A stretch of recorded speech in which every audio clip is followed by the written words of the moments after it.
ଥରେ ଦୁଇ ବନ୍ଧୁଙ୍କ ଭିତରେ ଦେଖାହେଲା। ସେମାନଙ୍କ ଭିତରୁ ଜଣେ ବିବାହ କରିନଥିଲେ। ତେଣୁ ବିବାହ କରିଥିବା ବନ୍ଧୁ ତାଙ୍କୁ ଅବିବାହିତ ରହିବାର କାରଣ ପଚାରିଲେ। ବନ୍ଧୁ କହିଲେ, ଭାଇ, ପିଲାଟି ଦିନରୁ ଈଶ୍ୱରଙ୍କ ପ୍ରତି ମୋର ପ୍ରଗାଢ଼ ଭକ୍ତି କାରଣରୁ ବିବାହ କରି ସଂସାର ଜଞ୍ଜାଳରେ ପଶିବାକୁ ଚାହିଁଲି ନାହିଁ। କାରଣ ତହିଁରୁ ପୂଜା ଆରାଧନାରେ ବ୍ୟାଘାତ ଆସିବ। ତାପରେ ସେ ବିବାହିତ ବନ୍ଧୁଙ୍କୁ ପଚାରିଲେ, ତୁମର ସବୁ ଠିକ୍ ଚାଲିଛି ତ? ଏହା ଶୁଣି ବିବାହିତ ବନ୍ଧୁ ନିଜ 3 ସନ୍ତାନ ସମ୍ବଳିତ କୋଳାହଳ ମୁଖର ପରିବାର କଥା ଭାବି କେବଳ ଦୀର୍ଘଶ୍ୱାସ ପକାଇଲେ। ତାଙ୍କର ଈଶ୍ୱର ଭକ୍ତି ପ୍ରସଙ୍ଗ ନ ଉଠିବା ଭଲ ବୋଲି ସେ ଭାବିଲେ। ବିବାହିତ ବନ୍ଧୁ ଅବିବାହିତାଙ୍କୁ ସାନ୍ଧ୍ୟ ଭୋଜନ ନିମନ୍ତେ ନିମନ୍ତ୍ରଣ କଲେ। ଅବିବାହିତ ବନ୍ଧୁ ଠିକଣା ସମୟରେ ପହଞ୍ଚିଲେ। ସେତିକି ବେଳକୁ ବିବାହିତ ବନ୍ଧୁଙ୍କ ଘର ପିଲାମାନଙ୍କ ଖେଳକୁଦ ଚାଲିଥାଏ।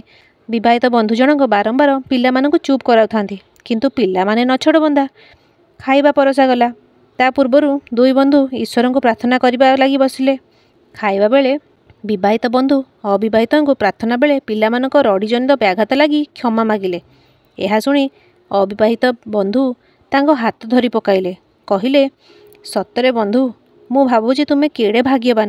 ତୁମ ପିଲାମାନଙ୍କ କଳରବ ଭିତରେ ମୁଁ ଯେତେବେଳେ ଏକ ମନରେ ଭଗବାନଙ୍କୁ ଡାକିଲି ଏବଂ କ୍ରମେ ମୋ କାନରୁ ପିଲାମାନଙ୍କ କୋଳାହଳ ଅପସରି ଯାଉଥିଲା, ମୋତେ ଲାଗୁଥିଲା ସତେ ଯେମିତି ଈଶ୍ୱର ମୋ ହାତ ଧରି ତାଙ୍କ ନିକଟକୁ ଟାଣି ନେଉଛନ୍ତି।